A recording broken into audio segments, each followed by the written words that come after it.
Oh,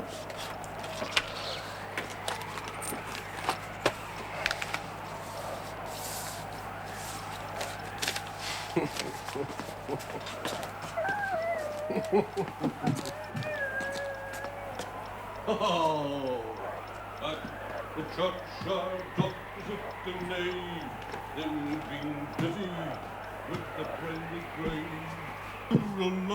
Tooralai, it's for a dozen shades.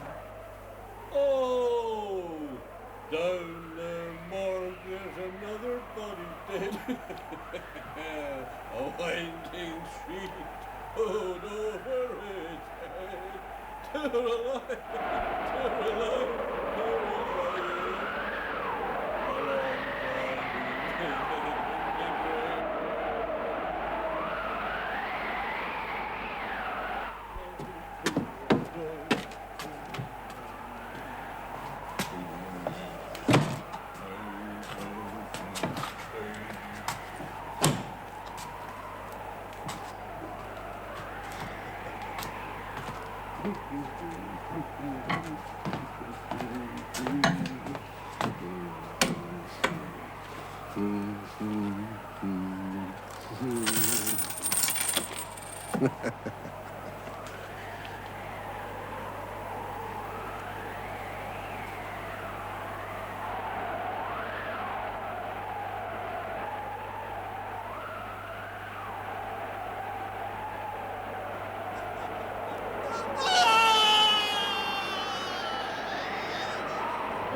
A long time I assure you, Maud, you take after my side of the family.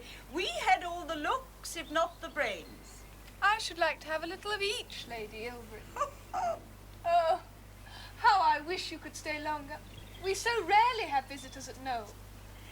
Being so much alone has made you too formal, child. I'm your father's cousin. After all, you must call me Cousin Julia. And how you have grown. Why, the last time I saw you, you were still in leading reins. I don't remember. And now you're quite grown up, although your poor father does not seem to realize it. Who makes your dresses, child? The housekeeper. I might have guessed. A girl who is a great heiress ought not to appear like a jack pudding.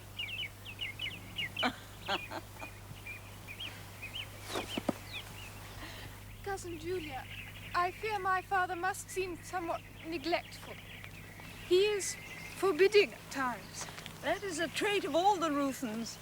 Long ago it did our family name great harm. Do you mean my Uncle Silas? My dear, why should you think that? Because there has always been some mystery. Although my uncle's portrait hangs in the library, I have never seen him, and my father will not speak of him. Then no more shall I, my dear. Such old sad grudges are best forgotten.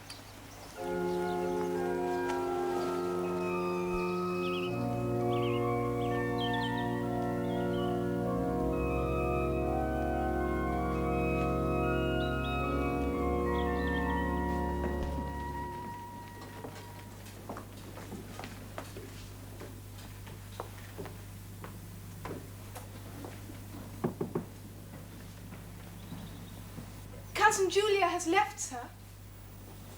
Hmm?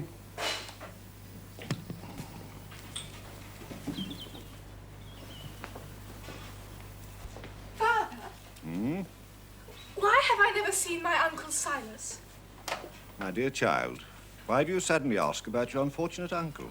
It was something Cousin Julia said. Cousin Julia is a rattle against which one must sometimes shut one's ears. Oh, I meant no harm, sir. In his portrait, Uncle Silas looks so handsome and so clever. So he was, my child, so he was. 30 years ago, my brother had a brilliant future before him. But alas, it came to nothing. Why was that?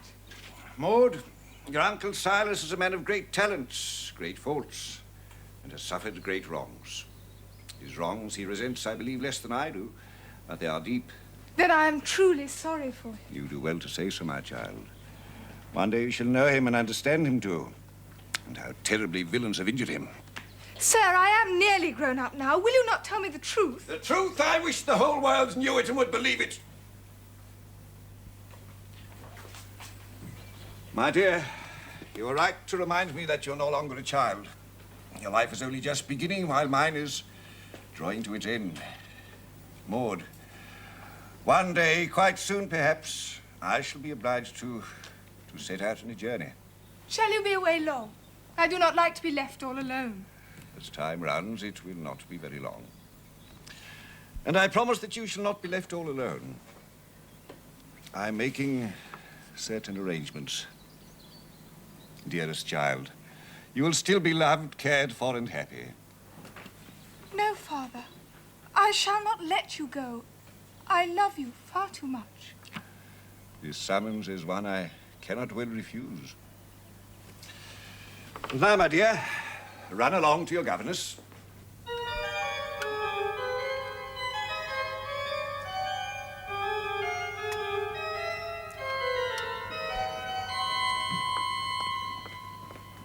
Madame? Ah, so, there you are, sacré monstre. Everywhere I have searched for you. It is past the hour for your lesson. Madame de la Rougière, I am the culprit. I apologize. I detained Miss Maud on a private family matter. She's at your disposal now. Ah, then I must excuse.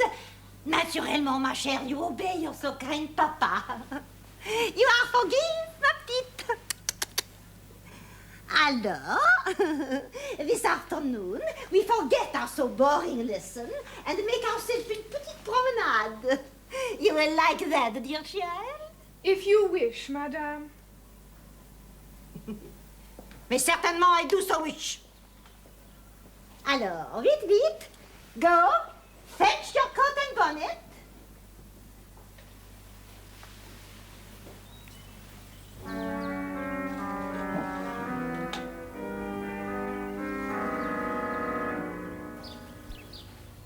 Maud, dear, your papa is old man to have so young child as you. Have he make his will? Every man so rich must make his will. I do not know, madame. Let us talk of something else. Ah, little goose! To speak of his will cannot kill Monsieur Reville. If he make no will, you may lose much when he die. Whatever my father has done will be for the best. But he is old and sick.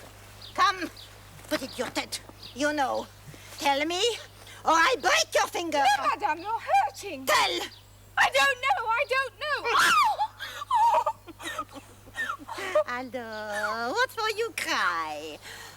Blow it and kiss it better. Come along. No, madame.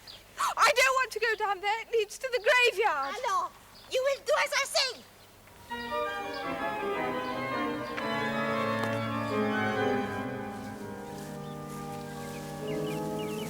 Ah, voilà. J'ai mal à l'estomac.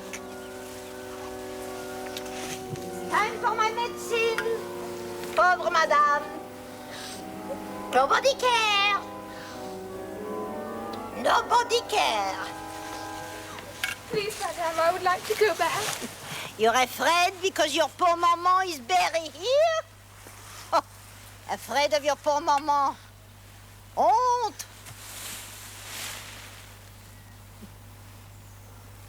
see how many gravestones. 100. 200. Don't you love the dead, child? I like very much the company of the dead ones. You are trying to frighten me. I am Madame la Morgue. Come. I will present my friends, Monsieur Cadavre and Monsieur Squelette. You shall see me die here today, a little time, and be among them. Come, ma petite Avril, let us waltz together. 1, 2, 3. 1, 2, 3. 1, 2, 3. Petite dure tête! Stupide!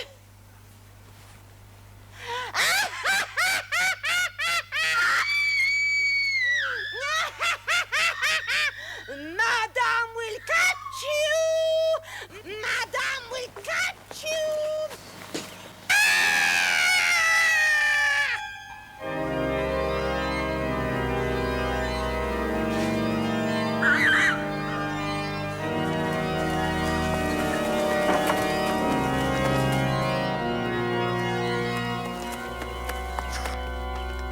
Whoa there! Whoa! Sir, please be good enough to let me pass. Miss, I rather think you knocked one of my gloves out of my hand. Did you notice where it fell? No, sir. If you please, You wouldn't be standing on my glove, would you? I think you can see, sir, I am not. Well, let's have a look. Sir, you are impertinent. Oh, my God, you were right, you old witch. The girl's got spirit, all right. And what's more, she's a real little beauty. I've got to have her. Do you hear? I've got to. So you shall, mon ami. So you shall. But you must have patience. Madame de la Rougière shall be instructed not to take you so far from the house again. I have also given the gamekeepers orders to look out for the man who insulted you. Allow me to say, sir, that I find Madame very strange. My child, beware of prejudice. Maud, this is Dr. Brierley from London. How do you do, sir? As God wills, Miss Maud. Well enough. My dear, Dr. Brierley is a doctor of law. He's also an old and respected friend. You must trust him as you would myself. Of course, sir. You asked me the other day, my dear, about my brother Silas. Yes, sir. Since I have no wish for you to indulge in gossip with the servants, or indeed with Lady Ilbury, I have decided to tell you something of your uncle's sad story. Your Uncle Silas lies under an intolerable slander. I do not correspond with him, scarcely sympathize. He has brought so much upon himself. He has gone his own way, riotous living, a disastrous marriage. A sad and dismal shoal he has drifted on. But the character and influence of an ancient family is a sacred heritage. Woe to him who suffers it to perish. Maud. Maud, you are a Ruthin. You bear an honored name.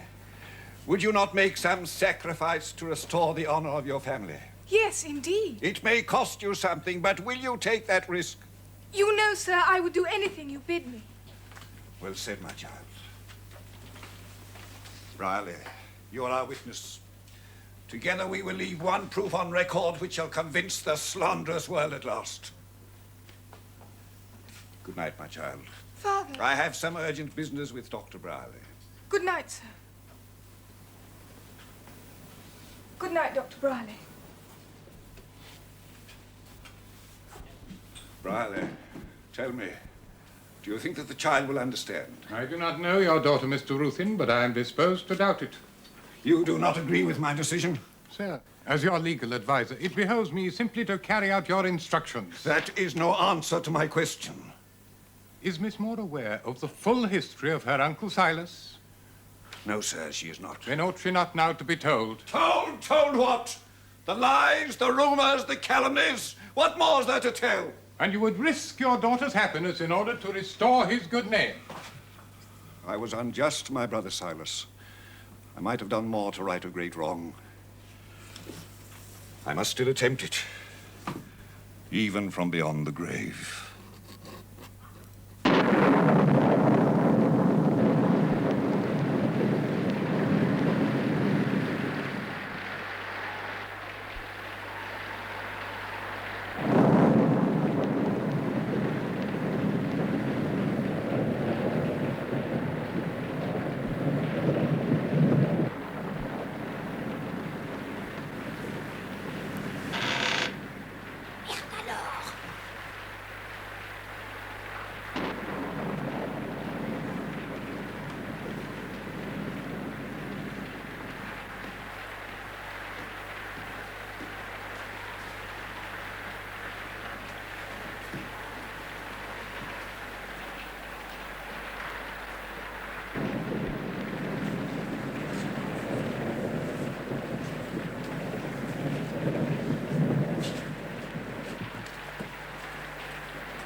The last will and testament of Austin Elm Rubin.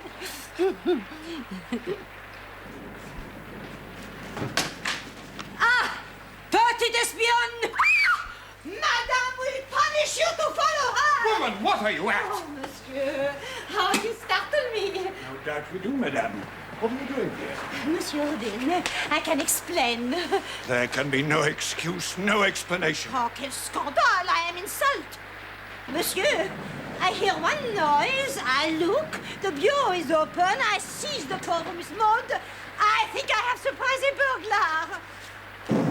Then what are you doing with this? What interest has my will to you? Nothing to me, monsieur. Nothing at all.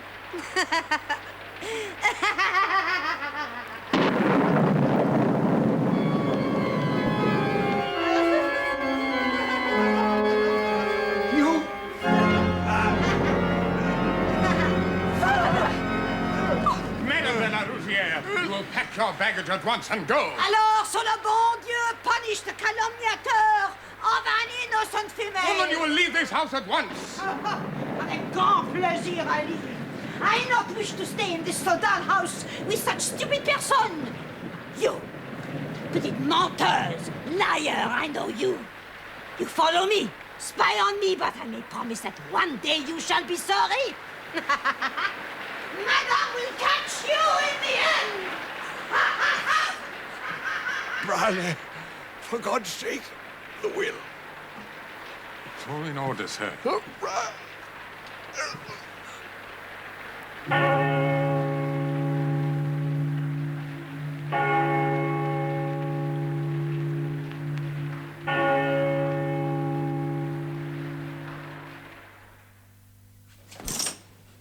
I simply cannot abide this wretched affectation of darkness. Funerals are dreadful enough as it is, without the living being condemned to a Stygian gloom. Now, my dear, I want you to come back with me to Elverston. Later, you shall go to London to be presented at court. Lady Obery, it's most urgent that I speak with you. Then I will leave you. No, Miss Ruthven, the matter concerns you. Since Mr. Silas Ruthven is too unwell to be present, there seems no good reason to delay in telling you the provisions of the will. I shall, of course, read it officially later in the day. Very well, Dr. Browley. Proceed. But pray spare us the attorney's jargon and give us the gist in honest English. That is my intention, ma'am. The provisions are, for the most part, straightforward enough. Miss Ruthven, on her attaining the age of 21, inherits the entire estate, subject to bequests of £15,000 to Mr. Silas Ruthven and £3,000 each to his two children. You, Lady Obery, are appointed a trustee, as am I. That is very well. Child, with your pretty face, good family, and great fortune, you will captivate all London. However, there is a codicil. To what effect? Mr. Silas Ruthven is to be Miss Maud's legal guardian, with full parental authority, until either she reaches the age of 21 or marries with her guardian's consent. Mr. Ruthven also receives a sum of £2,000 per annum for Miss Ruthven's upkeep. I do not quite understand. During her minority, Miss Maud must reside at her uncle's house at Bartram Heath.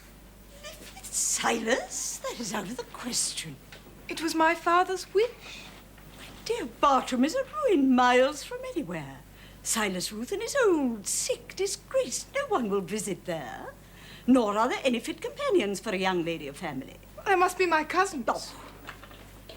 Besides, there are other objections. What, Cousin Julia? What objections? It's bound to come out sooner or later, ma'am. I agree. Maud, long ago, a man was found dead in that house. A moneylender, a gambler named Chalk. He died in a locked room with the windows sealed. The verdict was suicide. Nevertheless, there was plenty of gossip. Unfortunately, Silas owed the man a great deal of money. Suddenly, all his debts were wiped out. Do you mean my uncle was believed capable of murder? That was the whisper. How wicked! Cousin Julia, surely you do not believe such a terrible story? I never have and I never will. Any more than did your father. Of course, in the event of Miss Ruthven's death, the entire estate would pass to the next of kin. Silas. It would place your guardian in an invidious position. Dr. Brierley, we must contest the will. Perfectly legal and enforceable. It is perfectly cruel and unreasonable. I dare say it might be possible to have the will set aside if both parties are willing. But I am not willing. Dr. Brierley, Cousin Julia, I promised my dear father I would obey his dying wish. I shall go to my Uncle Silas tonight.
And get the trucks and boxes took down. You never do that without driving.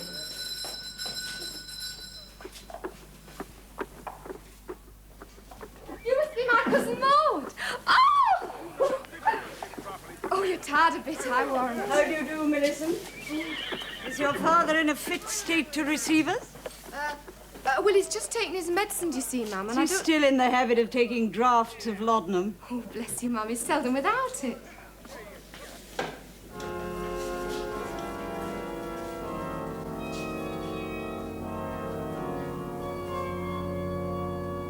Welcome, niece. Welcome to Bartram Heath.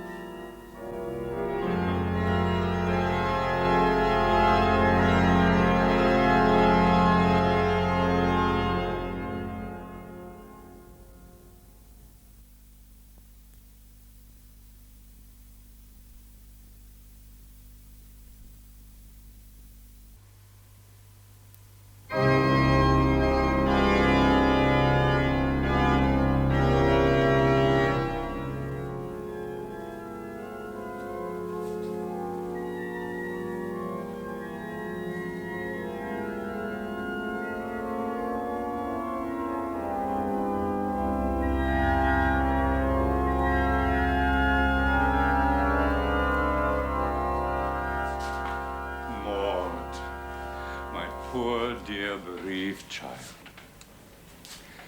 I can behold my dear brother reflected in your eyes, much as he looked when he was your age. He has outsoared the shadow of our night. Envy and calumny and hate and pain and that unrest which men miscall delight can touch him not, and torture not again. But who is this? It cannot surely be Lady Ilbury, for she swore never to enter my house again. You know perfectly well who I am, Silas. Cousin Julia, I fear you find me old, ill, weary of the world, and long neglected by my friends. But to what do I owe the honor of this visit? Silas, I have an obligation to my young cousin Maud. Her introduction into good society, and those matters on which a female relative can best advise. Ma'am, you are under no such obligation. I am my niece's legal guardian. You are not. Not in law, perhaps, but certainly under the ties of kinship and affection. So for her sake, let us forgive and forget the past. I have forgiven you long ago, Julia, with all my heart. Yet there are things that ought not to be forgiven. My children ruined through lack of education, society. Regard Miss Hoyden there. Yet I forgive you. You have nothing to forgive save your own imaginings. I never believed those slanders. But you repeated them. Doubtless it was your female instinct, Julia. Man is an imitative animal, and woman even more so. The great folk ostracized me. The smaller followed like turkeys in a flock, gobbling, pecking, scratching. Silas, I did not come here to quarrel with you. Yet you seem intent on provoking me. That people gossiped, as you know quite well, was no fault of mine. I have always protested your innocence. On the contrary, it is common practice to deny a rumor so as to draw attention to it. Silas, have done with ironies and covert taunts. You see, children, you see how Lady Ilbury forgets and forgives the past. You shame me before my niece. You create the image of a monster out of a ruined, sick, and aged penitent. No, Lady Ilbury, enough. Take your way back to Elveston, to London, to the great world. Leave us, I beseech you, in peace and simple amity, as my dear brother would have wished. Your brother? Lady Ilbury, not another word. Leave this house. My dear, I shall write and call to see you often. Elveston is only a few miles. God keep you, child. Millicent, you will show Lady Ilbury to the door. Maud, you will remain here. Uncle, may I not? No, you may not. My dear child, I am your father now. To be loved, respected, and obeyed. Obeyed without question. Is not that so, Maud? I believe that was my father's intention, sir, and I shall respect it. Then let us pray together for the repose of his soul. Man that is born of woman is of few hours and full of trouble. He cometh forth like a flower and is cut down.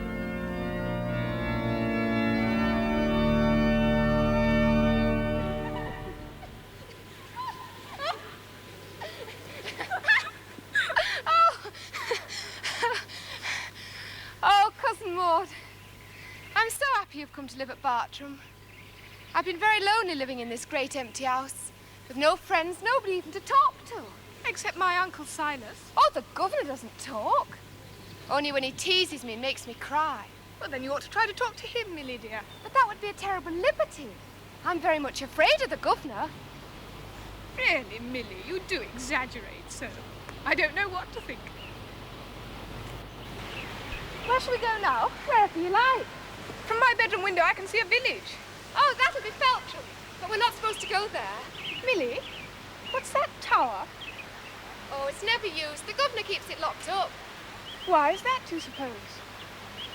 All those windows, like blind eyes. I'm sure I don't know. Oh, come along, cousin, do. I want to show you Windmill Wood. It's a rare place for blackberries and hide and seek.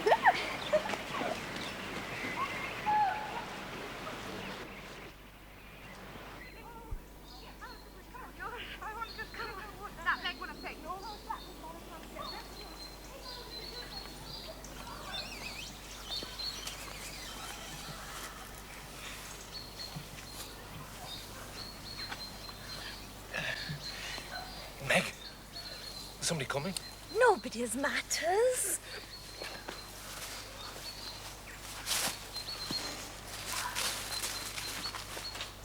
Tom!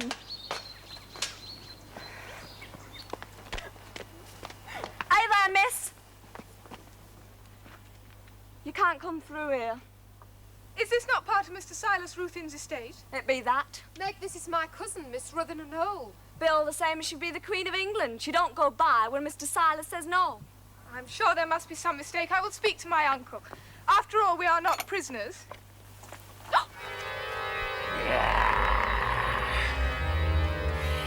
Get thee back. So ye thinks ye can go where ye likes, eh, but ye'll not? Stand out of my way, please. No, no. Young madam. You get back where he come from. Go on now. It's Hawks, the keeper. He's touched in the head. Don't cross him. And if he knows what's good for ye, he'll keep you on the side of the fence. Ye besom. Ye'd have let him through. I tell thee, I warn thee. Stop that at once! She my daughter. You be off me see afore he gets the same.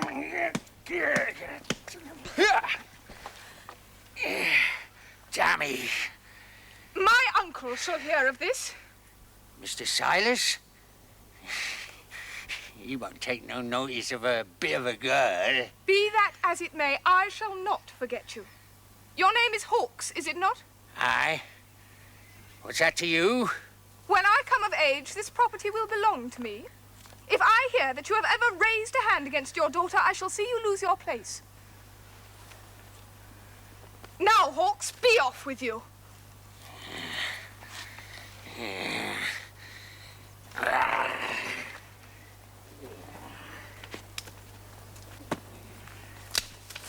I never see him put down like that afore, miss. Bless thee. Remember, Meg, if ever he touches you again, you only have to tell me. I'll not forget. But it were your Uncle Silas that gave the order. You're not to go outside at grounds.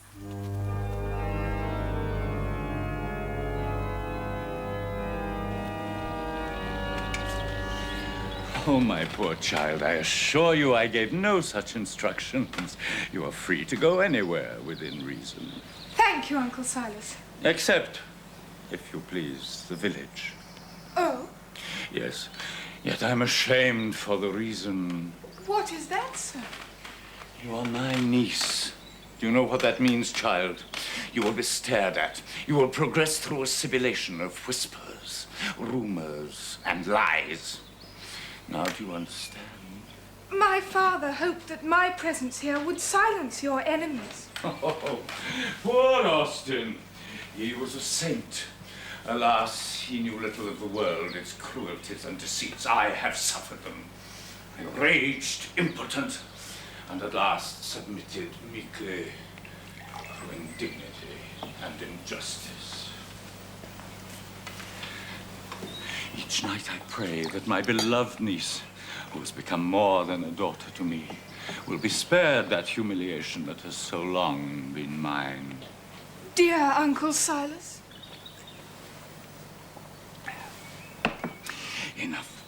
Enough of the unhappy past. I have a surprise for you, and a pleasant one. My son, Dudley, has just returned from London.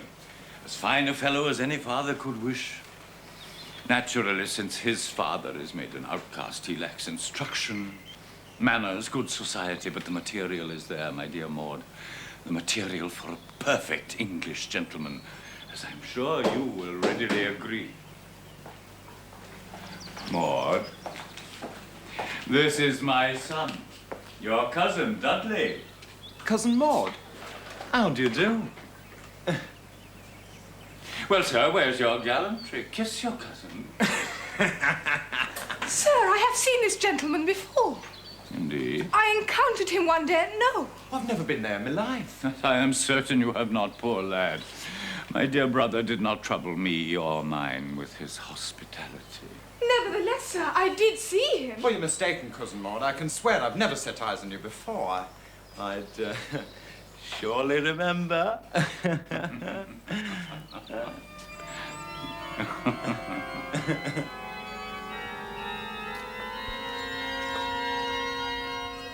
shame. What is, dear? Dudley, he gets anything he likes out of Governor. I don't get halfpenny. He certainly seems my uncle's favourite. I cannot imagine why. You are far nicer. Well, he won't stay long. As soon as he gets what he's come for, he'll be off. And what has Dudley come for? Oh, money, of course. When the governor's read him his usual lecture about gambling and drinking and wenching, he'll still give him his money, and it'll start all over again. That's because Dudley is a perfect English gentleman. You don't mean that. I think Dudley Ruthven is the most intolerable bumpkin I've ever set eyes on. Millie? Cousin Maud, good day to you. Good day. Wouldn't the governor give you any money? It's not his money I'm after, it's mine. And he says that old fellow Brierly won't advance a penny till the old estate is settled, damn him. Well, I can't wait that long. The governor wants you, Millie. To the phone. How should I know? You better hurry up, he's in one of his moods. Go on, then. I'll take care of Cousin Maud. That won't be necessary. Now, Maud, there's no need to put on airs when we're alone, you know. I think you're about the prettiest girl I've ever seen. I'm sure I'm not. Oh, look, Maud, I know the way nice young ladies think they ought to behave, but I never met one that didn't love a compliment. Indeed. Maud, I like you a lot, honestly I do. Well, there. Well, now you've made me admit it. What more do you want? Nothing, Cousin Dudley, nothing at all. Don't pretend you're angry. You're not really. You're only doing it to tease me, Cousin Maud. That will do. Oh, come on. You could do a lot worse than marry me. What? Marry you? Oh, why not? I'm not such a bad catch. Oh, I says it myself. Dudley Ruthven, I do not know whether you are drunk or have taken leave of your senses, nor do I care. But my uncle shall hear of this insult without delay.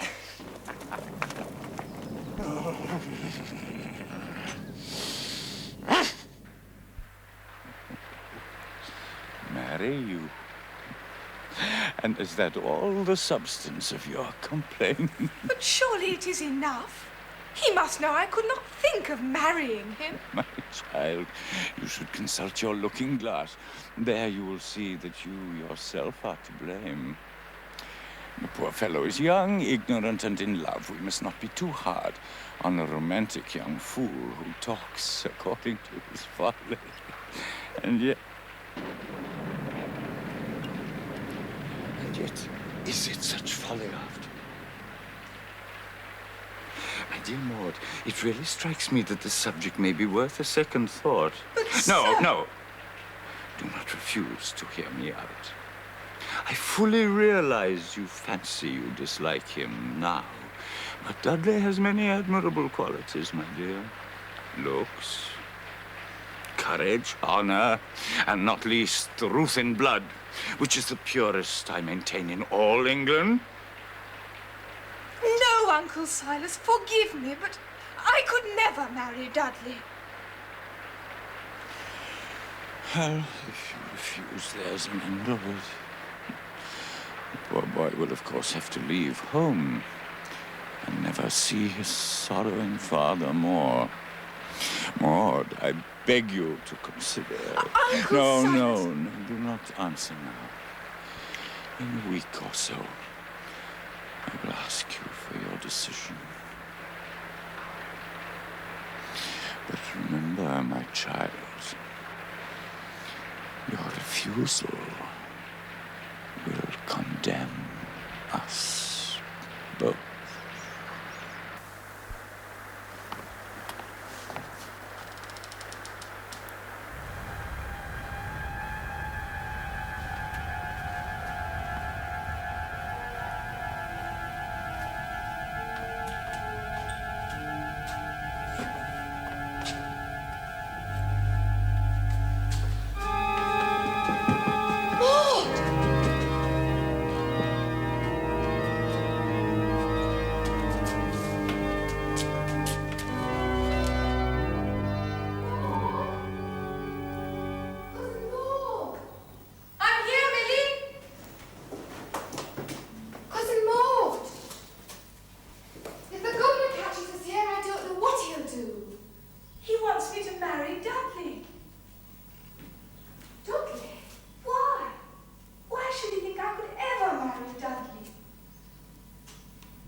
go any further. Does this lead to the tower? Yes. But there's nothing to see, it's all locked up.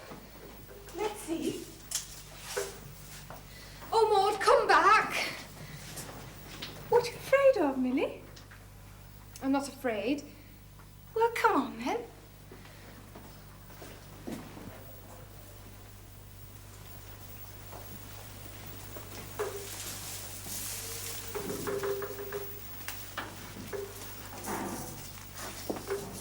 Look! What? The door to the tower.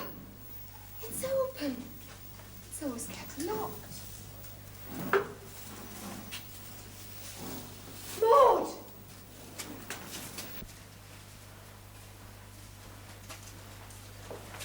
Please, Cousin Maud, don't go up there! Is it chalk? I'm going up. Maud!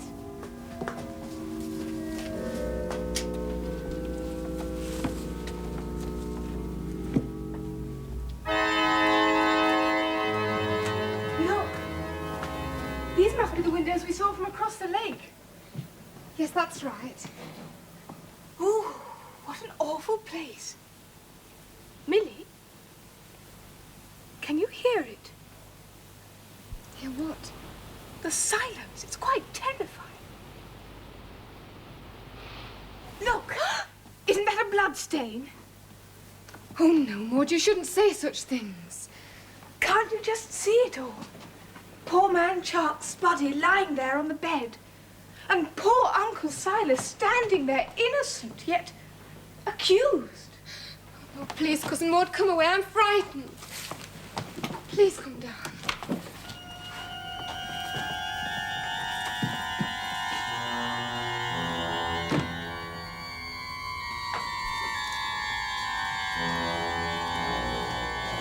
What's that?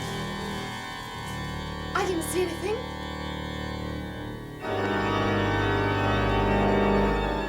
That face! Oof. This place is haunted. Take me away from here, Millie. Take me away.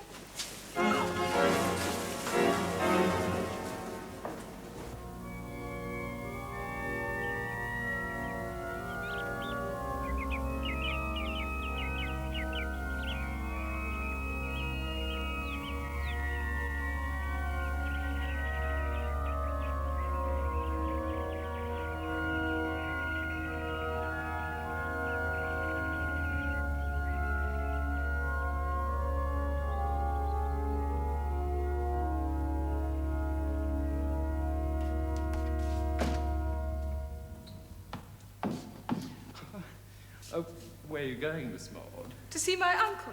Oh, you'll not see the governor today. Why not? Oh, he's not himself, that's why not. Do you mean he's ill? You could put it that way. Sometimes he shuts himself up in there for days on end. It's the laudanum, I expect. Then we should get a doctor. Oh, there's not much a doctor can do for him. When are you going to say you'll marry me, Miss Maud? Never. Millie, your father's ill. Maud is going to send me away. Whatever are you talking about? He knew. He knew we'd been to that room. He didn't say anything, but he knew all right. He always knows everything. I've never seen him in such a rage. But how? How could he have known? Unless... Now I'm to go to France. France? To school, Maud, to a convent. I've never been away from home before, and you're the first friend I've ever had, and I love you, Maud.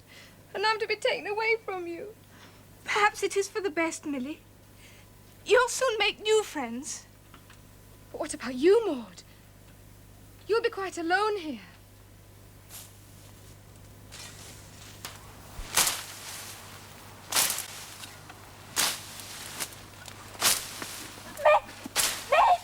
Miss Maud! Me dad's about. Keep down low and up and he'll not see. Hey, will you do something for me? Anything I can for you, miss. I want you to take a letter to Lady Ilbury. It's only a few miles. I dursn't leave here. You've been crying, miss. What's that old devil been doing to you? It's Millie. She's being sent away. And my uncle wants me to marry Dudley. Master Dudley? You want no truck with him. He's bad for all his fine talk. You give me that letter. Then you'll take it. Tom Bryce will. Can we trust him? Tom? He's my intended. Tom will do anything for me.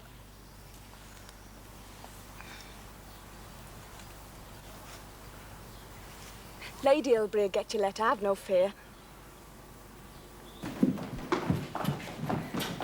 Darling Millie, Maud, why has there been no word from Lady Ilbury? Well, perhaps she's away in London or unwell. I'm sure that as soon as she and Dr. Brierly know what has happened, they will help us. Miss Millie, we're ready. Tom, did you take the letter? Master's orders, miss. I'm to drive you to the railway station where there's a lady waiting to take you to France. Tom,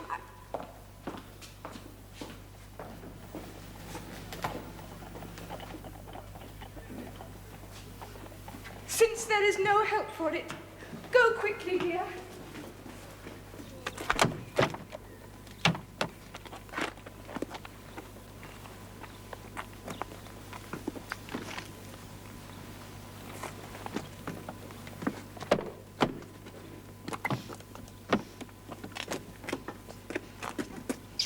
Goodbye.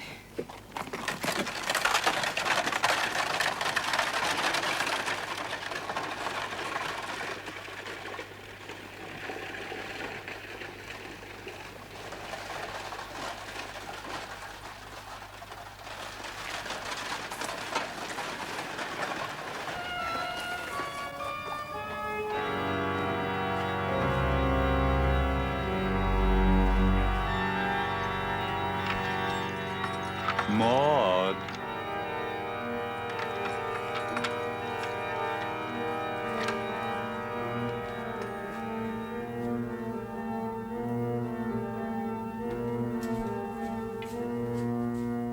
I have been writing to your trustee, Dr. Brierly, my dear. I venture to say that you have found me kind, considerate, indulgent even, may I say so? Yes, indeed. I told him that you enjoyed our simple way of living here. Is that right? Yes, of course. In fact, that you had nothing against your poor uncle except his poverty, which you forgave. I think I said truth, did I not, dear Maud? Certainly. Then how do you account for this, young hypocrite? Explain this farrago of slander that you bribed my servant to place into the hands of my kinswoman, Lady Ilbury. How did you get this? Fortunately, amongst the lower orders, at least, there are still some vestiges of loyalty. Do you deny writing to Lady Ilbury?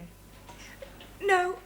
In spite of my having forbidden any communication with that malicious female. You lament the departure of Millicent, as do I. You paint a very sorry picture of loneliness and neglect. A picture that her ladyship will embroider with relish. Now that Millie has gone, I have no companion left. Furthermore, I find particularly cruel your opinion of a young man whose only fault is that he loves you. Uncle Silas, you must know I will never agree to marry Dudley. I would sooner die. Let us have no more melodramatics. Maud, you will go to your room. You will remain there until you recover your manners and learn what is best for you.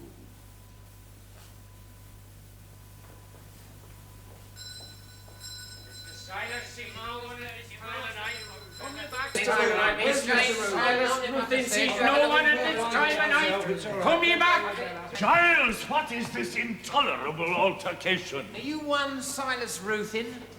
No, fellow, I am not one Silas Ruthin. I am Silas Aylmer Ruthin of Bartramhoff, Esquire, one of His late Majesty's Justices of the Peace. Sir, I meant no disrespect. It's merely a manner of speaking. I'm told to give you this, sir. A writ. I do not receive it. Well, you have, sir, as the law requires it. Good day, sir. So now, at the end, when all my problems are solved, my creditors lose all. What's this? This house you cannot touch. Not the sour land, nor the dying trees, not even that table, nor that chair. They are not mine. Then whose are they? They belong to my niece, who is about to marry my son.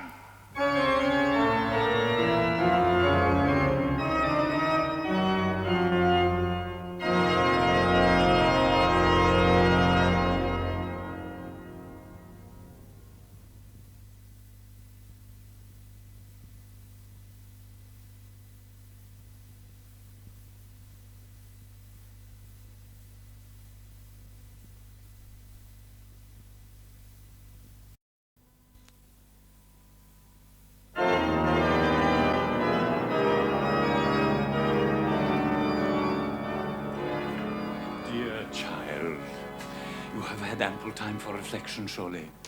Time to induce a change of heart. No, Uncle Silas, I shall never change my mind. And fortune has done her worst. I am quite desperate, Maud. My house in ruins, my estate neglected, the whole world against me.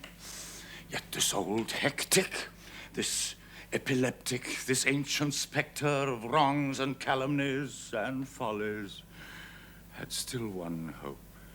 His son and you, Maud. No. Maud, I am a suppliant. Must I kneel to you? Uncle Silas, I cannot. I must say no. I must. You cannot stop me. Some lunatic has invaded us. Oh, you dreadful. Where is she? You big boy. Where is she? What is this? Who is this person? I want to see Miss Ruthin. I am Miss Ruthin. Who are you? Oh, you'll find out soon enough. I know all about you. It's the talk of every pothouse. But you won't get him. Oh, no, that you won't. Giles, fetch Bryce and Hawks and have this female removed. Female? Don't you call me names? Female, indeed. I'll have you know, I'm his legal married wife. In church and all. There you are. You just read that.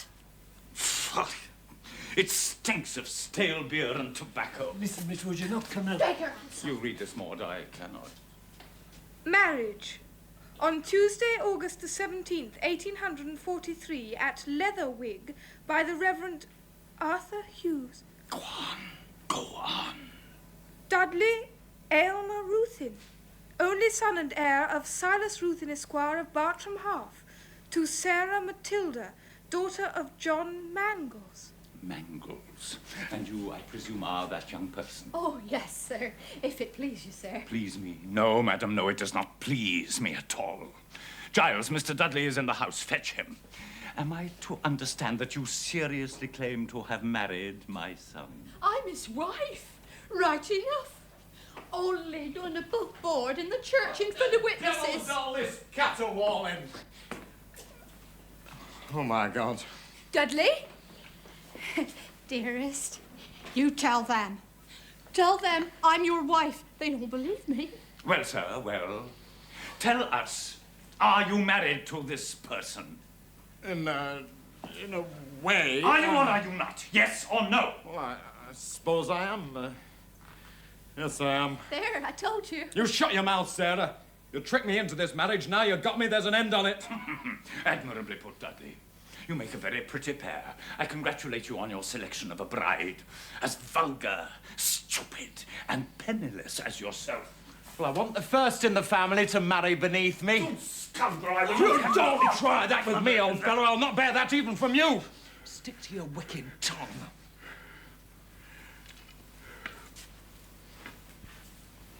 Then, if I may speak, with your kind permission. Since I do not recollect the name of Mangles amongst the ancient families of England, I can only suppose that you have chosen your bride for her hidden charms and graces. Oh, yes, sir. Thank you, sir. Dudley, you are too lazy to be a gamekeeper, and you could hardly keep a tavern. I fear there is nothing for you but the colonies. Are you kicking us out, then? You will spare me that embarrassment by leaving within the hour and taking Mrs. Dudley Ruthin with you! You old devil! Come on, you poor fool. You've done for us here. Villain! The vulgar, contemptible villain! You did quite right to despise him, Maud. Oh, the fool! I shall never recover from this. Oh, poor Uncle Silas. Is there nothing I can do? They say I am to be rich. That is very noble of you, Maud. Nay, it is angelic. I cannot accept your offer, but in your compassion, there is balm enough. My ministering angel. Now, we must think very hard what will have to be done.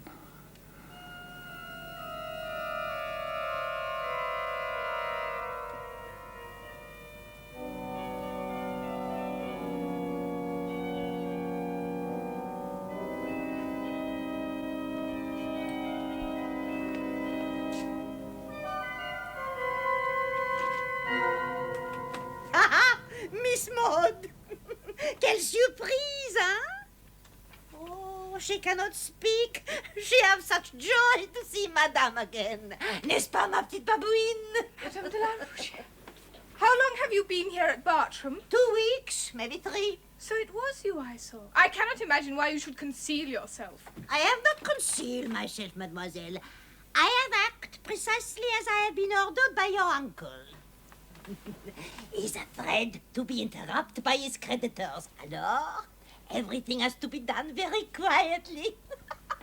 Dear little Maud, I am so happy to see you again. You know you are nothing of the kind, madame. You hate me. Hate? Oh, what great ugly word is hate. Pauvre madame, she never hate no one. She love her friends, and her enemies she leave to le bon Dieu. And they die, as you well know. Madame, do not blaspheme. My father discovered your true character and dismissed you. I am sure my uncle will do the same when he knows. Petite menteuse, liar! You know it is true, madame. I have learned a lot of things since you first persecuted me at Knoll. I intend to tell my uncle the truth about you. Ouhou! And la pauvre madame, la gouvernante, la servante. She will come too, very afraid, very, very humble. My dear, I hardly know what to believe. This lady has the very highest references. But, Uncle, she was caught breaking into my father's desk. I saw her. You put me in somewhat of a quandary, my dear. When I received that highly impertinent letter from Dr. Brierley, inquiring into your education, it seemed to me that the wisest course might be to allow you to join Millie. Join Millie? In France? What do you say to that, my dear? But what has my going to France to do with Madame de la Rouge? She is the lady who is to escort you there. Oh, Uncle! Do not ask me to travel with her. Only for a few days, my dear, until you reach Paris. I will follow myself as soon as possible when I have satisfied my creditors. Meantime, bear with Madame. And take every opportunity to talk as much French as possible. You will not find many people who speak English when you reach your journey's end. Come, your child.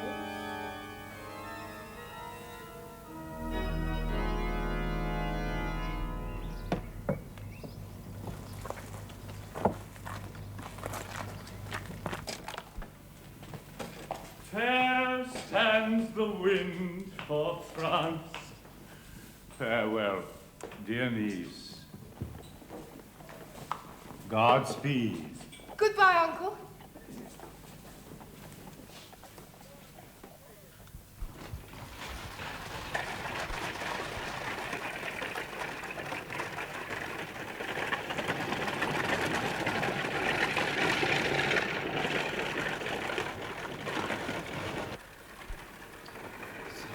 Shall the whole world know how Silas Ruthin is most honorable in the execution of his duty towards his beloved niece.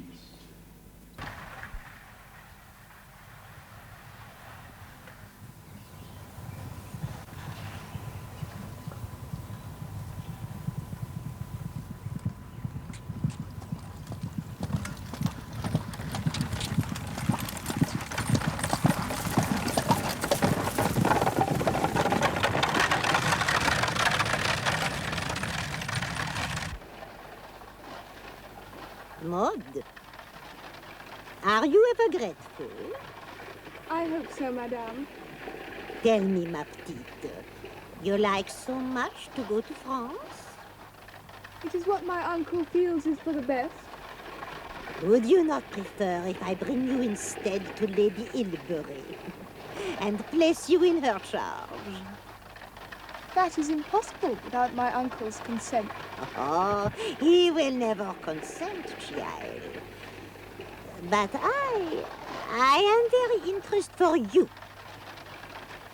If we go to Lady Ilbury, what will you then do for Madame? Do you imply, madame, that my guardian is not to be trusted? What a clever little thing you are.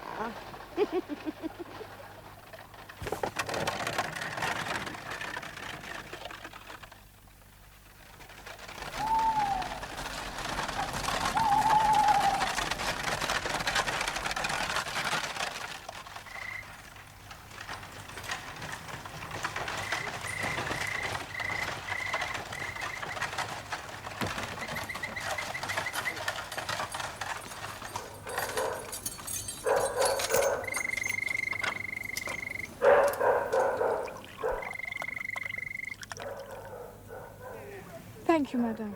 There. Drink, dear child.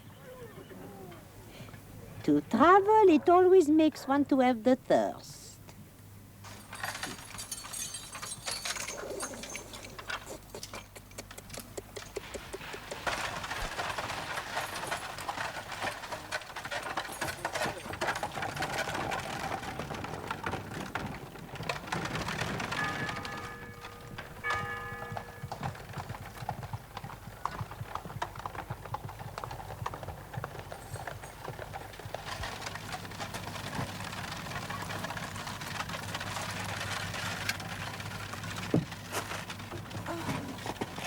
Where are we going? To Douvres, of course, dear child. Then across the sea to France. France. Of course, France.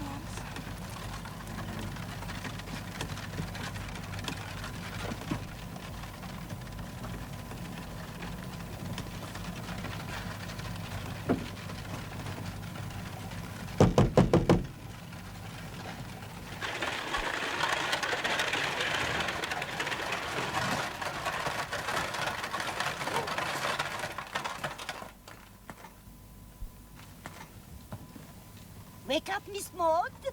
We arrive. Where? Where are we? Little goose. In Dover, of course.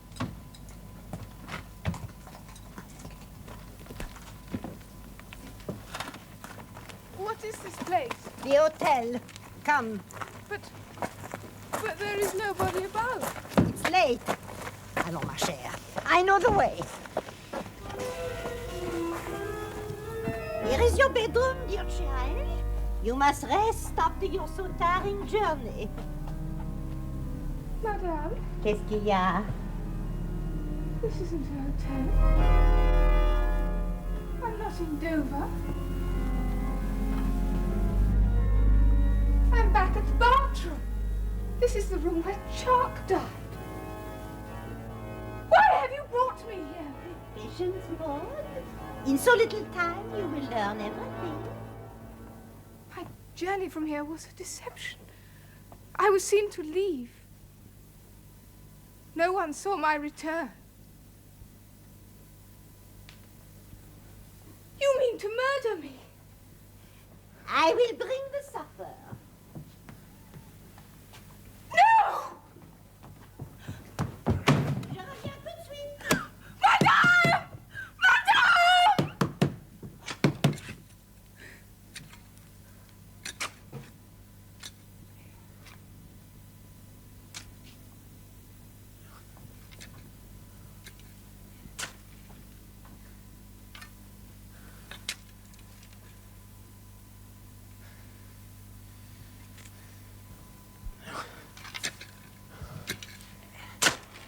They are digging my grave.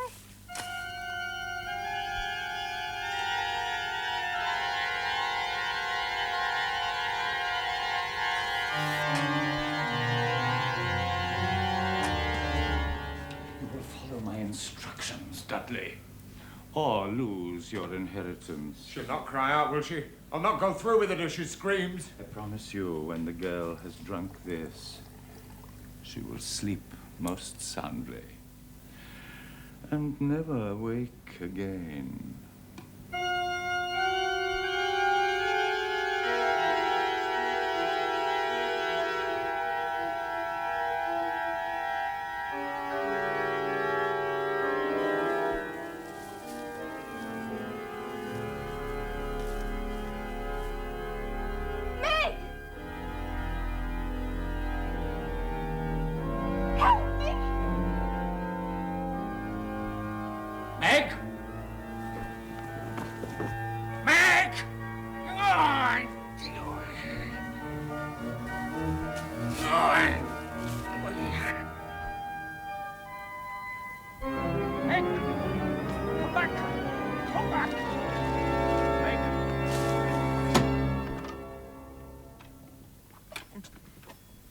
Come along, dear child, and eat your supper.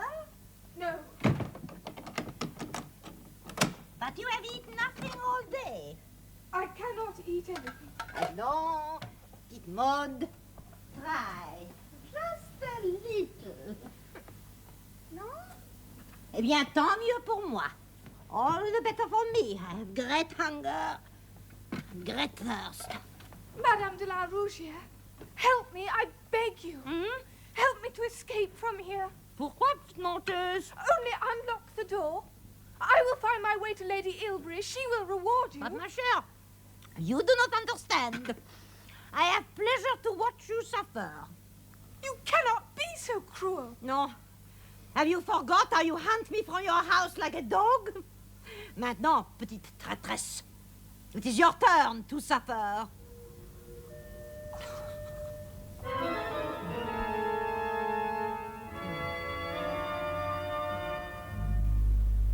It is time. Come, Dudley.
Dudley, is it done?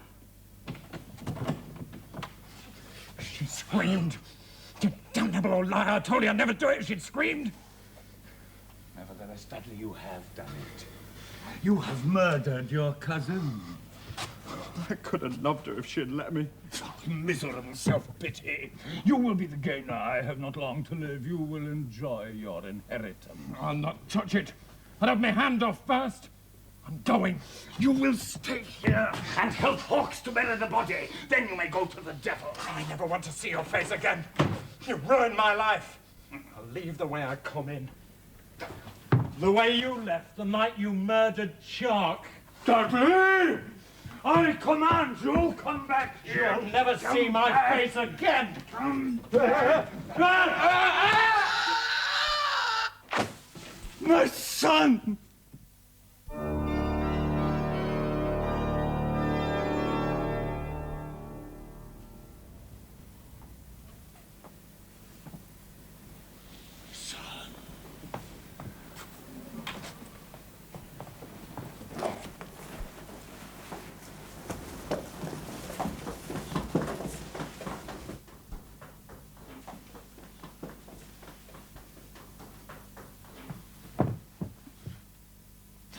Frenchwoman.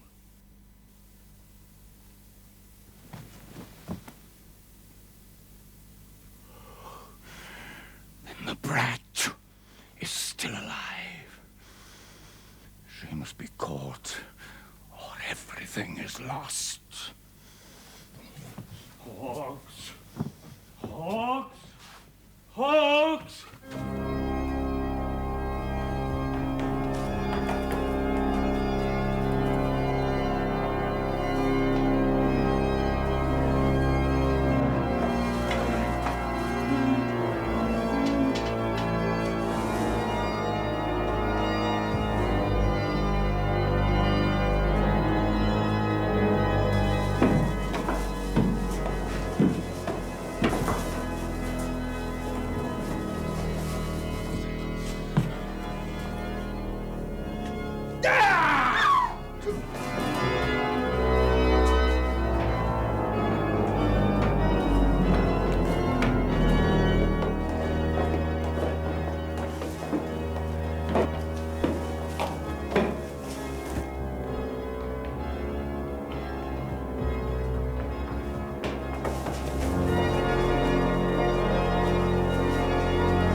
The murder you, miss. Meg's gone for help.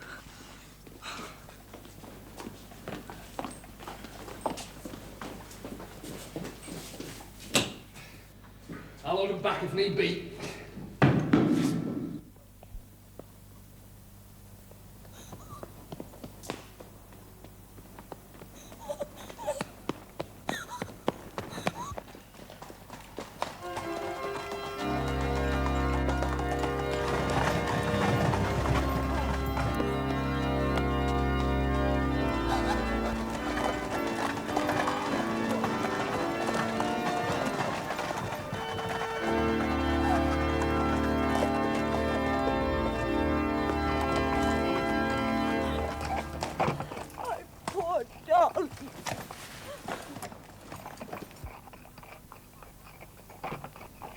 Drive on.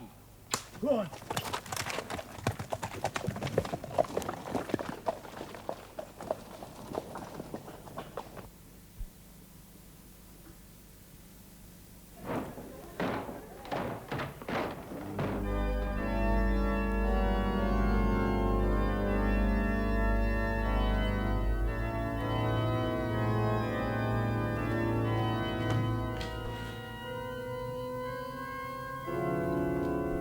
Who are you, sir, that dares intrude upon me? I do not know you, sir. But you shall know me, Silas Ruthin. You shall know me.